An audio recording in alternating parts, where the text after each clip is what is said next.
Oke, Assalamualaikum warahmatullahi wabarakatuh. Bersama saya Tididian Pradana dalam mata kuliah dasar ketiga. Di mana hari ini saya akan mencoba menyampaikan tentang audit K3 dan inspeksi K3. Ya, eh, audit dan inspeksi K3. Jadi kita harus pahami dulu pengertian dan tujuan dari audit K3. Ya, audit adalah pemeriksaan secara sistematis dan independen untuk menentukan suatu kegiatan dan hasil yang berkaitan dengan kegiatan sesuai dengan prosedur yang direncanakan dan dilaksanakan secara efektif dan cocok untuk mencapai kebijakan dan tujuan dari perusahaan. Nah, ini adalah definisi dari audit. Artinya secara tersirat di sini bahwa audit merupakan pemeriksaan ya yang sistematis, artinya sudah ada instrumen yang baku untuk menentukan apakah hasil kegiatan ini sesuai dengan perencanaan atau tidak.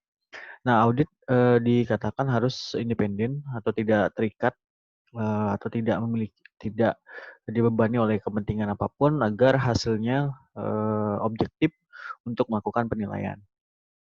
Nah, tujuan dari audit SMK 3 adalah untuk membuktikan dan mengukur tingkat keberhasilan pelaksanaan penerapan sistem manajemen K3 di tempat kerja. Jadi, audit SMK 3 atau audit K3 untuk mengukur bagaimana tingkat keberhasilan. Artinya sebelumnya sudah diterapkan, hanya saja kita membutuhkan instrumen ataupun cara untuk melakukan penilaian apakah program yang sistem manajemen K3 yang sudah direncanakan atau yang dilaksanakan itu sudah berhasil atau tidak.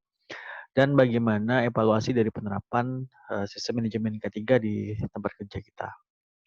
Nah, itu adalah definisinya. Nah, sekarang bagaimana jenis dan syarat-syarat audit K3. Nah, jenis audit sistem manajemen K3 terdiri dari yang pertama adalah audit internal. Ini dilakukan secara berkala oleh petugas internal perusahaan yang berkompeten melakukan audit secara independen. Yang kedua, audit eksternal dilakukan paling sedikit 3 tahun sekali oleh auditor badan audit independen yang ditunjuk oleh pemerintah atau Kemenaker atau Balai Hiperkes. Nah, kalau yang internal itu auditnya dilakukan oleh petugas yang sudah ditunjuk oleh internal perusahaan yang memang memiliki kualifikasi. Yang dalam hal ini adalah ahli K3 atau petugas pembina K3 ya atau P2 K3. Itu di perusahaan yang memang dilatih dan memang dibiayai untuk melakukan audit secara independen terkait dengan pelaksanaan K3. Nah, kalau yang eksternal dan tadi ya ditunjuk oleh pemerintah melalui Kemenaker atau Kementerian Ketenagakerjaan, biasanya melalui Balai Hejen Perusahaan dan Kesehatan Kerja atau yang kita kenal sebagai Hiperkes.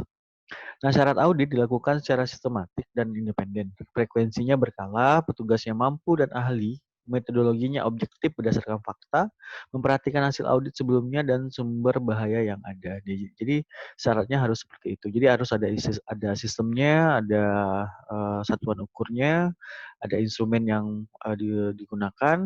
Kemudian yang kedua harus independen, orangnya tidak boleh terikat atau tidak boleh ada kepentingan apapun.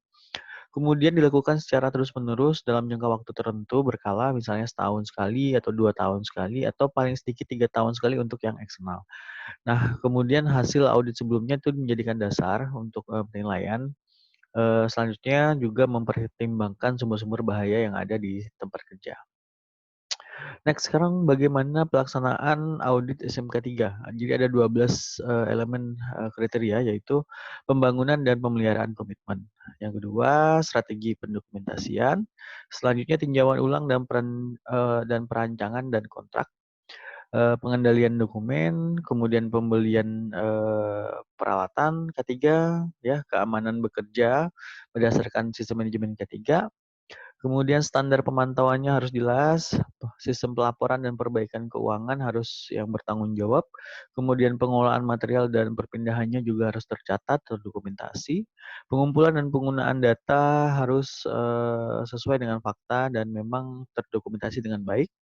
Audit sistem manajemen K3 harus dilakukan. Dan yang terakhir adalah pengembangan keterampilan dan kemampuan masing-masing tim auditor. Biasanya ada pelatihan, ada pertemuan, atau workshop terkait dengan pemantauan ataupun pelaksanaan audit sistem manajemen keselamatan dan kesehatan kerja. Nah, sekarang bagaimana pengertian dan tujuan inspeksi? Nah, kalau tadi audit, ini inspeksi. Inspeksi adalah kegiatan pemeriksaan, mengecek, mengukur segala sesuatu, mencatat apakah sesuai atau tidak terhadap standar ketiga. Nah, kalau inspeksi lebih spesifik terhadap kesesuaian dengan standar ketiganya, pengecekan di lapangan. Nah, tujuan inspeksi ketiga ini adalah untuk mengidentifikasi yang pertama masalah potensial yang muncul, kemudian kekurangan sarana kerjanya, kinerja ketiga di suatu bagian, akibat suatu perubahan, apa ada tindakan yang memadai atau tidak, menilai hasil kinerja, kemudian sebagai bentuk komitmen perusahaan dalam perlindungan keselamatan dan kesehatan bagi pekerjanya. Nah, tujuan khususnya antara lain melakukan pemeriksaan pelaksanaan setiap rincian program ketiga yang ada, memeriksa sarana baru, mengukur hasil usaha dan peranan supervisor terhadap ketiga. Nah, jadi ini adalah inspeksi. Jadi lebih spesifik pada pemeriksaan di lapangan, melakukan perbandingan ya, apakah sesuai pelaksanaan di lapangan dengan standar ketiga yang telah ditetapkan. Nah, ini sebagai bentuk upaya mengidentifikasi kekurangan atau masalah yang terjadi di lapangan. Oke, selanjutnya klasifikasi inspeksi ketiga. Nah, yang pertama adalah inspeksi umum berkala. Ini dilakukan bersama berbagai disiplin ilmu. Yang kedua, inspeksi sewaktu-waktu atau mendadak. Ini suatu sebab yang dirasa perlu, misalnya ada kasus ataupun kejadian atau ada permasalahan yang terjadi ya. Jadi misalnya kita lakukan pengecekan pada saat ada suatu kejadian, misalnya terjadi ledakan atau kebakaran. Nah, itu kemudian kita lakukan inspeksi mendadak. Yang ketiga, inspeksi berkelanjutan pada kegiatan konstruksi, ya awal sampai dengan akhirnya seperti apa. Yang keempat, inspeksi khusus pada bagian-bagian tertentu. Nah, ini 4 klasifikasi inspeksi ketiga yang dapat dilakukan. Nah, perbedaan antara audit dan inspeksi apa? Nah, ini harus dipahami ya, antara audit dan inspeksi itu berbeda. Eh, Kalau audit upaya mencari ketidaksesuaian sistem mana kegiatan yang dilakukan setiap area keseluruhan sistem ketiga, mengukur efektivitas dari pelaksanaan suatu sistem, difokuskan pada suatu sistem saja, penekanan pada proses kerja, metode pelaksanaan tinjauan ulang, mencari kesesuaian dan observasi. Nah, kalau inspeksi hanya melakukan upaya untuk menemukan sumber bahaya saja, kita menemukan kesesuaian atau tidak suatu objeknya, kita fokuskan pada satu permasalahan ataupun satu objek, bukan pada sistem kerjanya. Kemudian penekanan pada hasil akhir dan metode pelaksanaannya adalah pengujian secara teknis dan lebih detail masalahnya. Oke, sekarang bagaimana hubungan elemen audit dan siklus sistem manajemen ketiga? Nah, kalau dilihat dari sini, elemen sistem manajemen ketiga meliputi pembangunan dan pemeliharaan komitmen, strategi pendokumentasian, peninjauan ulang perencanaan dan kontrak, pengendalian dokumen, pembelian, keamanan bekerja berdasarkan sistem manajemen ketiga, standar pemantauannya, kemudian pelaporan dan perbaikan kekurangan, pengolahan material dan perpindahannya, pengumpulan penggunaan data, audit sistem manajemen ketiga, dan pengembangan keterampilan kemampuan.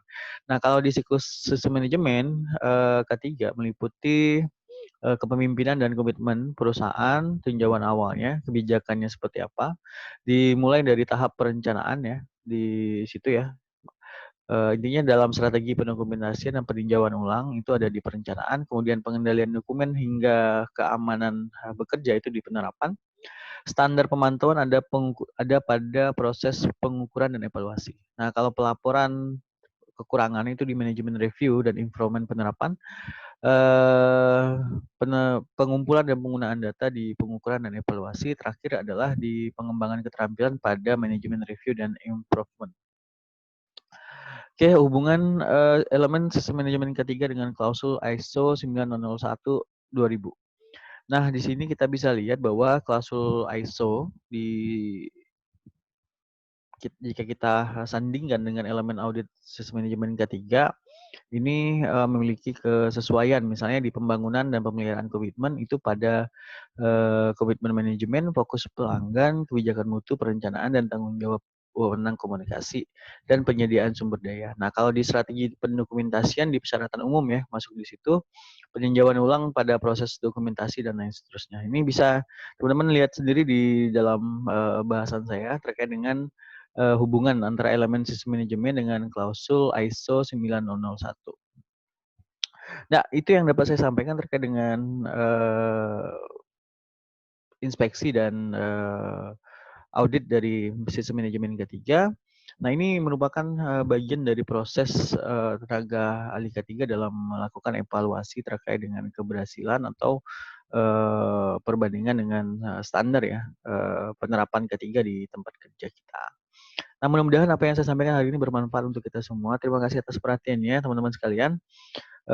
Tetap sehat selalu, tetap semangat, keep safety semuanya. Terima kasih atas perhatiannya. Sekian dari saya. Wassalamualaikum warahmatullahi wabarakatuh.